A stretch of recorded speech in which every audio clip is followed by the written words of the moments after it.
అందరికీ నమస్కారం అండి. ఈరోజు ఒక మంచి మోటివేషనల్ వీడియోతో మీ ముందుకు వచ్చేసాను. Welcome back to our channel positive vibes in Telugu. తెలివైన వ్యక్తిలో ముఖ్యంగా ఈ 12 లక్షణాలు ఉంటాయి. తెలివైన వ్యక్తిలో ఈ 12 లక్షణాలు ఉంటాయి కాబట్టి జాగ్రత్తగా గమనించండి. ఒక వ్యక్తి జీవితాన్ని మార్చేందుకు కేవలం 12 చిన్న చిన్న లక్షణాలు సరిపోతాయి. ఈ 12 లక్షణాలు ఇప్పటికే మీలో ఉన్నాయా? ఉన్నాయి అంటే నిజంగా మీరు తెలివైన వాళ్ళని నమ్మండి. ఎవరూ మిమ్మల్ని మోసం చేయలేరు. కానీ ఒకవేళ ఈ లక్షణాలు మీలో లేకపోతే టెన్షన్ పడొద్దండి. ఈ లక్షణాలను మీ సొంతం చేసుకొని మీరు కూడా అలవాటు చేసుకోండి. మీరు కూడా తెలివైన వ్యక్తిగా మారుతారు. తెలివితేటలు అనేటివి మార్కెట్లో కొనడానికి దొరకవు కదా మిత్రమా. అది 100% నిజం. తెలివితేటలు కొనుక్కునే వస్తువు అయితే కాదు. ఈ ప్రపంచంలో సంపన్నులందరూ కొనేవాళ్ళు కదా, దాన్నే వాళ్ళ ఆస్తిగా చేసుకునేవాళ్ళు కదా. కానీ అది అంత సులువు కాదు. డబ్బుతో తెలివిని కొనలేరు, కానీ తెలివితో డబ్బుని ఖచ్చితంగా సంపాదించవచ్చు. కాబట్టి ఈరోజు ఈ 12 అద్భుత లక్షణాల గురించి మనం తెలుసుకుందాం. ఇవి మిమ్మల్ని ఖచ్చితంగా తెలివైన వ్యక్తిగా మారుస్తాయి. చివరి వరకు చూసారంటే మీకే అర్థమవుతుంది మిత్రమా. ఇక ఈ వీడియోలోకి అయితే వెళ్ళిపోదాము. ఆ 12 లక్షణాలు ఏంటో చూద్దాం. మనం తెలివిగా ఉండటానికి ఈ లక్షణాలు మాత్రం ఖచ్చితంగా చాలా అవసరమే. అది అవసరమే. ఇక అందులో ఒక చిన్న కథ ద్వారా కూడా మనం తెలుసుకుందాం. ఒక గురువు రామయ్య గారు చెబుతూ ఉన్నారు, జీవితంలో అతి ముఖ్యమైన గుణం తెలివితేటలు. తెలివైన వ్యక్తి ఎలా ఉంటారు? ధైర్యంగా ఎదుర్కొంటారు. సిచ్యువేషన్ వచ్చినా సరే కదిలించలేరు. కానీ మూర్ఖుడు చిన్న కష్టం వచ్చినా సరే భయపడిపోయి వెనక్కి తగ్గిపోతాడు. మూర్ఖత్వం కేవలం బలహీనత కాదండి, అది మనం ఒక ఉచ్చు లాంటిది. ఈ ప్రపంచం మిమ్మల్ని ఈ ఉచ్చులో ఇరికించేసి మీ నుంచి పూర్తి లాభం అనేది పొందుతుంది. కానీ తెలివైన వ్యక్తి ఎప్పుడు కూడా ఎవరి మాయలో చిక్కడు. మరి ఇప్పుడు ఆ 12 లక్షణాలు ఏంటి? మన జీవితాన్ని ఎలా మారుస్తాయో చూద్దామా? ఈ ప్రపంచం చాలా సెల్ఫిష్, అడుగడుగునా స్వార్థంతో నిండి ఉంటుంది. తెలివి లేని వాళ్ళని ఈ ప్రపంచం సులభంగా ఉపయోగించుకుంటుంది. అందుకే ప్రతి ఒక్కరూ తెలివైన వ్యక్తిగా మారడానికి ప్రయత్నించండి. మోసం, అబద్ధం, ప్రేమ లేదా ఇతర చేతుల్లో ఆట వస్తువు కాకుండా ఉండాలి అంటే తెలివితేటలే మీ యొక్క ఆయుధం అవ్వాలి. మీరు మూర్ఖంగా ఉంటే ఈ ప్రపంచం మిమ్మల్ని ఎప్పటికీ ముందుకు సాగనివ్వదు. ఒక వ్యక్తి అందంగా ఉండి తెలివి లేకపోతే ఆ అందం వృధా. తన అందాన్ని ఎలా ఉపయోగించుకోవాలో కూడా అతనికి తెలియదు. బంగారం ధర ఎంతో అందరికీ తెలుసు, కానీ దాని విలువ అర్థం చేసుకోలేకపోతే ఆ బంగారం మీకు రాయితో సమానమే కదా. మూర్ఖులు బంగారాన్ని రాయిని వేరు చేయలేరు. తెలివైనవాడు బంగారం ఎంత విలువైనదో తెలుసుకుంటాడు. ఇదే తెలివితేటలు విలువ అనేది. ఇక గురువుగారి మాటలు విన్న ఒక శిష్యుడు లేచి ఇలా అడుగుతాడు, గురూజీ, మేము మూర్ఖులమా లేక తెలివైన వాళ్ళమా ఎలా తెలుస్తుంది అనగానే దీనికి గురూజీ నవ్వి, తెలివైన వ్యక్తికి 12 లక్షణాలు ఉంటాయి నాయనా. ఈ లక్షణాలు నీలో ఉంటే తెలివైన వాడివి, లేకపోతే నువ్వు తెలివైన వాడిగా మారొచ్చు అని చెప్పి ఇలా ఆరంభిస్తారు.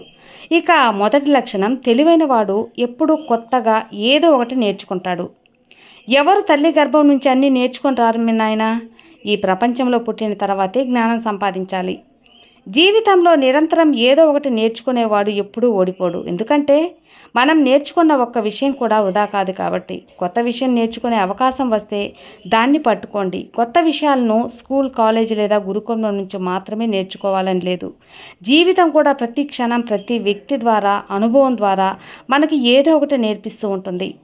ఒక బిచ్చగాడి నుండి మనం చాలా నేర్చుకోవచ్చు. ఉదాహరణకి అతని శ్రద్ధ, సిచ్యువేషన్ తగ్గట్టు బతికే టెక్నిక్. అలా ఒక సక్సెస్ఫుల్ వాళ్ళని కూడా విజయ రహస్యాన్ని నేర్చుకోవచ్చు. వాళ్ళు తమ లక్ష్యాలను ఎలా సాధిస్తారు, ఏ టెక్నిక్ ఉపయోగించారు, వాళ్ళ నుంచి నేర్చుకోవడం ఎలా అనేది ముఖ్యం. వాళ్ళు ఏ తప్పులు చేశారో, ఏ కారణం విజయం సాధించలేకపోయారో అర్థం చేసుకునే మనం ఆ తప్పులను చేయకుండా ఉండొచ్చు. ఇక రామయ్య గారు ఇంకా ఇలా అంటారు, మన జీవితం అంత పెద్దది కాదు, ప్రతి తప్పు నుంచి మనం స్వయంగా నేర్చుకోవడానికి. అందుకే ఇతరుల తప్పు నుంచి నేర్చుకోవడం తెలివైన వాడి లక్షణం. ఇక రెండవ లక్షణం ఏంటంటే, తెలివైన వాడు సమయాన్ని సరిగ్గా ఉపయోగించుకోవడం బాగా తెలుసు. సమయాన్ని సరిగ్గా ఉపయోగించుకున్న వారు జీవితంలో గెలిచారని నమ్మండి. అందుకే అంటారు, టైమ్ ఈజ్ మనీ. సమయం అత్యంత విలువైనది.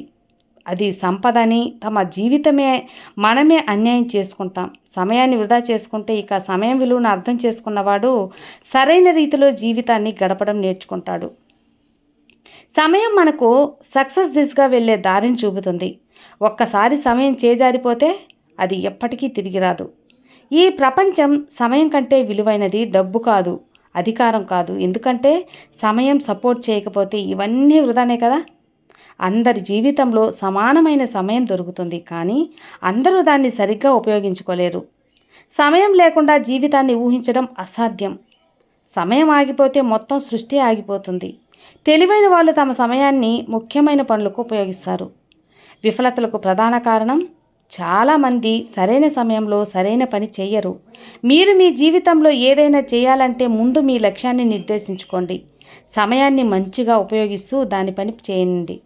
ఇక మూడవ లక్షణం, తెలివైన వాళ్ళు ఎప్పుడు కూడా ఒంటరిగా ఉండటానికి ఇష్టపడతారు. ఎందుకంటే మూర్ఖులు లేదా ఉపయోగం లేని వాళ్ళ మధ్య ఉండటం కంటే ఒంటరిగా ఉండటమే మంచిది అని తెలుసు. ఒంటరిగా ఉండే వాళ్ళలో ఒక స్పెషల్ క్వాలిటీ ఉంటుంది. ప్రతి మనిషిలో ఏదో ఒక ప్రత్యేకత, ప్రతిభ ఉంటుంది. కానీ ఆ ప్రతిభ ఒంటరిగా ఉన్నప్పుడే తమలోని స్పెషల్, అలాగే తమలోని ఆలోచన ఇవన్నీ కూడా బయటపడతాయి. అందుకే తెలివైన వాళ్ళు ఒంటరిగా ఉండటానికి ఇష్టపడతారు.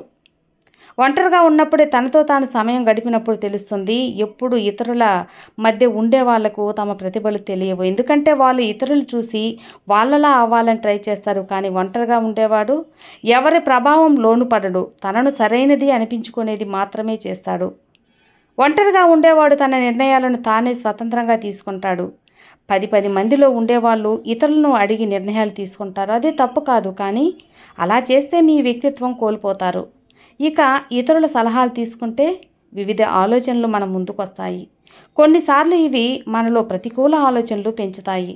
ఉదాహరణకి పక్కన ఉన్నవాళ్ళు ఈ ప్రతిభ ఉంది, అసలు నాలో ఎందుకు లేదు, లేదా వాడు ఈ పని చేశాడు, నేను ఎందుకు చేయలేకపోయాను, ఇలాంటి ఆలోచనలు మన మనసులో బాధిస్తాయి. కానీ ఒంటరిగా ఉండేవాడు తమ నిర్ణయాలతో సంతృప్తిగా ఉంటాడు. ఎందుకంటే అతన్ని ప్రభావితం చేసేవాళ్ళు ఎవ్వరూ ఉండరు కాబట్టి. అలాంటి వాళ్ళు తమ పనిని పూర్తి శ్రద్ధతో మనస్ఫూర్తిగా చేస్తారు. ఎందుకంటే వాళ్ళు డిస్ట్రాక్ట్ చేసి వాళ్ళ చుట్టూ ఉండరు. చుట్టూ ఎవరు ఉండరు కదా. ఇక నాలుగవ లక్షణం ఏమిటంటే తెలివైన వాళ్ళు ఎప్పుడూ తక్కువగా మాట్లాడతాడు. తక్కువగా మాట్లాడటం అంటే అసలు మాట్లాడకూడదని కాదు. వాళ్ళు నిశ్శబ్దంగా కూర్చొని ఎదుటి వాళ్ళ మాటలు శ్రద్ధగా వింటారు. ఆలోచించి ఆ తర్వాత శ్రద్ధగా సమాధానం చెప్తారు. ఏ విషయాన్నైనా శ్రద్ధగా వినటం వల్ల కొత్త విషయాలు నేర్చుకోవచ్చు. కానీ మూర్ఖులు ఆలోచించకుండా స్టాప్గా మాట్లాడుతూ ఉంటారు. వాళ్ళు ఇతరుల మాటలను వినడం కంటే తమ మాటలు చెప్పడంలో ఎక్కువ ఆసక్తి చూపుతారు. దీనివల్ల ఎదుటి వాళ్ళను కొత్త విషయాలు తీసుకొని అవకాశం అనేది కోల్పోతారు. తక్కువగా మాట్లాడేవారు ఎప్పుడు కూడా వాదనతో అస్సలు చిక్కుకోరు. ఒకవేళ వాదన రాచుకుంటే అతను నిశ్శబ్దంగా అక్కడి నుంచి జారుకుంటారు. కానీ మూర్ఖుడు మాత్రం వాదన పెంచుతూ ఉంటాడు. చెప్పకూడని విషయాలు కూడా చెప్పేస్తారు. అది త్వరగా అతని సమస్యగా మారుతుంది. తెలివైన వాళ్ళు తమ మాటలను తక్కువ పదాల్లో స్పష్టంగా వ్యక్తం చేస్తారు. ఈ గుణం ఇతరుల వాళ్లకు మాటలను శ్రద్ధగా వినేలా ప్రేరేపిస్తుంది. కానీ మూర్ఖుడు ఒకే విషయాన్ని పదే చెప్పి ఇతరులు తమ మాటలతో పట్టించుకోకుండా చేసుకుంటారు.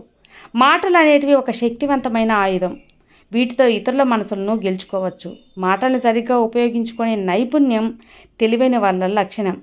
ఇక 5వది, తెలివైన వాళ్ళు తమ మనసులోని మాటలను, తమ బలహీనతలు లేదా కుటుంబ విషయాలను ఎవరితోనూ పంచుకోరు. అందుకే వాళ్ళు తమ వ్యక్తిగత విషయాలను రహస్యంగా ఉంచుకుంటారు. కానీ మూర్ఖులు తమ మనసులోని ఆలోచనలను, కుటుంబ రహస్యాలను కూడా బలహీనతలుగా ఇతరులతో, స్నేహితులతో, బంధువులతో లేదా పొరుగు వాళ్ళతో పంచుకుంటారు. చెడు సమయంలో మోసపోతే వాళ్ళు ఇతరులను నిందిస్తారు, కానీ నిజానికి వాళ్ళే ఇతరులకు అవకాశం ఇచ్చినట్టు. ఇక 6వ లక్షణం, తెలివైన వాళ్ళు తమ బలహీనతలను ఎప్పుడు కూడా ఇతరుల ముందు బయటపెట్టరు. ఈ ప్రపంచం స్వార్థంతో నిండి ఉందని వాళ్ళకి తెలుసు. చాలామంది ఇతరులు బలహీనతలు ఉపయోగించుకోవటానికి వెనుకాడరు. కొందరు మాత్రం ఇతరుల బలహీనతలను దుర్వినియోగం చేయరు. అందుకే తెలివైన వాళ్ళు తమ బలహీనతలను దాచుకుంటారు. ఎవ్వరు కూడా వాటిని దుర్వినియోగం చేయకుండా చూసుకుంటారు. కానీ మూర్ఖులు మాత్రం తమ వ్యక్తిగత సమస్యలను, బలహీనతలను ఇతరులతో చెప్పేస్తారు. తర్వాత మోసపోయి బాధపడతారు. ఇక ఏడవ లక్షణం, తెలివైన వాళ్ళు జీవితంలో ఒకే ఒక లక్ష్యాన్ని నిర్దేశించుకొని దానిపై నిరంతరం పనిచేస్తారు. మూర్ఖులు ఒకే ఒక్కసారి లక్ష్యాన్ని పెట్టుకొని చిక్కుకుంటారు. అందుకే చాలామంది ఇప్పట్లో కూడా ఉన్నారండి అలాంటి వాళ్ళు. ఒక లక్ష్యం అంటూ లేకుండా ఒకదాని వెంట ఒకటి సమస్యలతో పరిగెడుతూ ఉంటారు. ఉదాహరణకి మనం ఒకసారి చాలా ఐటెంలు తినలేము కదా, అలా అని ఒకేసారి చాలా పనులు కూడా చేయలేము. కానీ తెలివైన వాళ్ళు ఈ విషయాన్ని అర్థం చేసుకుంటారు. ఒకే పనిని పూర్తి దృష్టితో పెడతారు. వాళ్ళు తమ శక్తిని, సమయాన్ని వేరువేరు పనులకు వృధా చేయరు. అందుకే వాళ్ళు తమ లక్ష్యాలను త్వరగా సాధిస్తారు. కానీ మూర్ఖులు చాలా లక్ష్యాలను పెట్టుకొని సమయాన్ని విభజిస్తారు. దీనివల్ల వాళ్ళు ఏ పని కూడా పూర్తి కాదు. చాలా పనులు మధ్యలోనే ఆగిపోతాయి మిత్రమా. ప్రతి పని కూడా అసంతృప్తిగా ఉండిపోతుంది. ఒకే లక్ష్యంపై దృష్టి పెడితే మన సమయం, శక్తి పూర్తిగా పనిలో ఉపయోగపడతాయి. ఇలా మనం సక్సెస్ సాధిస్తాం. సో అలానే 8వ లక్షణం, తెలివైన వాళ్ళు ఎప్పుడు ఇతరులతో పోల్చుకోరు. ఇతరులతో పోల్చుకుంటే వాళ్ళు ఎప్పుడు కూడా బాధలోనే ఉంటారు. ఈ ప్రపంచంలో ఉన్న వాళ్ళందరూ విభిన్నంగా ఉంటారు. ప్రతి వ్యక్తికి విభిన్న ప్రతిభలు అలాగే నైపుణ్యాలు ఉంటాయి. ఒక మామిడి చెట్టుకి అన్ని రకాల పండ్లు ఇవ్వదు కదా, అలానే ఒక వ్యక్తిలో అన్ని గుణాలు ఉండవు. వాడి దగ్గర అతి పెద్ద ఇల్లుంది, నా దగ్గర ఎందుకు లేదు? లేదా వాడు అంత సక్సెస్ఫుల్ ఎలా అయ్యాడు, నేనెందుకు కాలేను? ఇలాంటి ఆలోచనలు వాళ్ళని ఎప్పుడూ బాధలో ఉంచుతాయి. కానీ తెలివైన వాడు ఇతరుల విజయాలను చూసి బాధపడడు. బదులుగా వాళ్ళ నుంచి స్ఫూర్తిని తీసుకొని తన నైపుణ్యాలను మెరుగుపరుచుకొని తమ కృషితో విజయం సాధిస్తాడు. ఇక 9వ లక్షణం, తెలివైన వాళ్ళు ఎప్పుడూ ఇతరులపై ఆధారపడరు. వాళ్ళు తమ పనులను తానే స్వయంగా పూర్తి చేసుకుంటారు. ఎవరిపైన అసలు ఆశలు పెట్టుకోరు. ఈ వైఖరి వాళ్ళ పనుల సమయాన్ని పూర్తవుతాయి. వాళ్ళు ఒత్తిడి లేకుండా ఉంటారు. కానీ మూర్ఖులు మాత్రం తమ పనులను ఇతరులకు వదిలేస్తారు. వాళ్ళు ఇలా ఆలోచిస్తారు, ఈ పనిని నా స్నేహితుడు, పొరుగువాడు లేదా బంధువులు చేస్తారు. ఒకవేళ అతను సమయానికి పని పూర్తి చేయలేకపోతే అది ఒత్తిడికి, విఫలతకు దారి తీస్తుంది. కాబట్టి మిత్రమా, ఈ ప్రపంచంలో ఉన్న అందరూ తమ పనుల్లో బిజీగా ఉంటారు. ఇతరులపై ఆధారపడితే మీ పనులు అసంతృప్తిగా ఉంటాయి. కానీ మీపై మీరు నమ్మకం పెంచుకుంటే ప్రతి పని సమయానికి పూర్తవుతుంది. ఇక 10వ లక్షణం, తెలివైన వాళ్ళు ఒత్తిడి, కోపం, ఆందోళనకు దూరంగా ఉంటారు. కోపం అనేది మనిషికి అతిపెద్ద శత్రువు. కోపంలో తీసుకున్న ప్రతి నిర్ణయం విఫలమే. దాని ఫలితాలు జీవితాంతం బాధపడాలి. కోపంలో మనిషి తన తెలివిని కోల్పోతాడు. చేయకూడని పని చేసి జీవితాంతం పశ్చాత్తాప చెందుతాడు. అందులో వాళ్ళు తమ కోపాన్ని నియంత్రణలో ఉంచుకుంటారు. చిన్న చిన్న విషయాలకు కోపం చూపించరు. తమ కోపాన్ని తమ పనులపై, సంబంధాలపై ఆధిపత్యం చేయనివ్వరు. అదే సమయంలో తెలివైన వాళ్ళు గతంలోని బాధలు లేదా భవిష్యత్తు గురించి ఆందోళనలో సమయాన్ని వృధా చేయరు. వాళ్ళు ప్రస్తుతంలో జీవిస్తూ తమ పనిపై దృష్టి పెడతారు. కారణం, లేని ఒత్తిడి, ఆందోళన వల్ల సమయం, శక్తి వృధా అవుతుందని వాళ్ళు నమ్ముతారు. కాబట్టి ప్రతి పనిలో, ప్రతి పరిస్థితుల్లో చల్లగా, సమతుల్యంగా అలాగే ఉంటారు. ఈ గుణం ఉన్నవాళ్ళు విజయవంతంగా, ఖచ్చితంగా సంతోషంగా ఉండగలరు. ఇక 11వ లక్షణం, ఒత్తిడి పడటం వల్ల ఏ సమస్యకు పరిష్కారం దొరకదు. జరిగిపోయింది, జరగబోయేది జరిగే తీరుతుంది.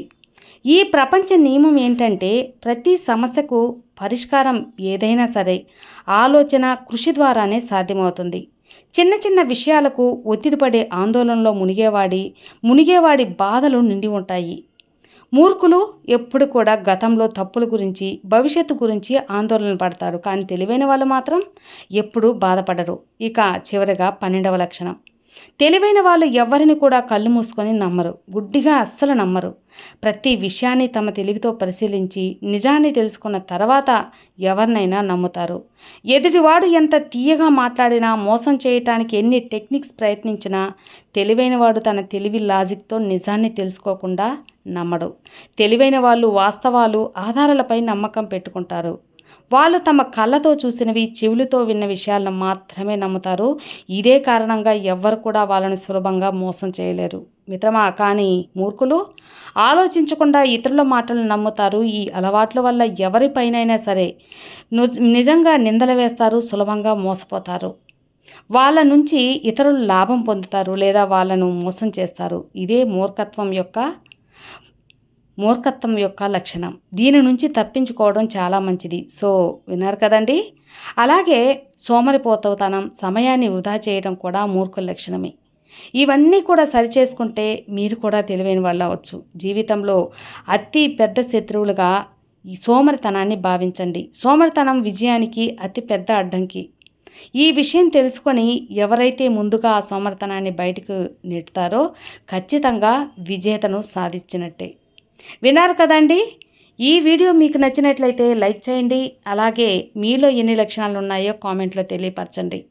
ఇలాంటి మంచి వీడియోస్ కోసం మన ఛానల్ని సబ్స్క్రైబ్ చేసుకోండి. మరో మంచి వీడియోతో మళ్ళీ కలుద్దాం. అంతవరకు have a good day friends. Thank you for watching. Bye.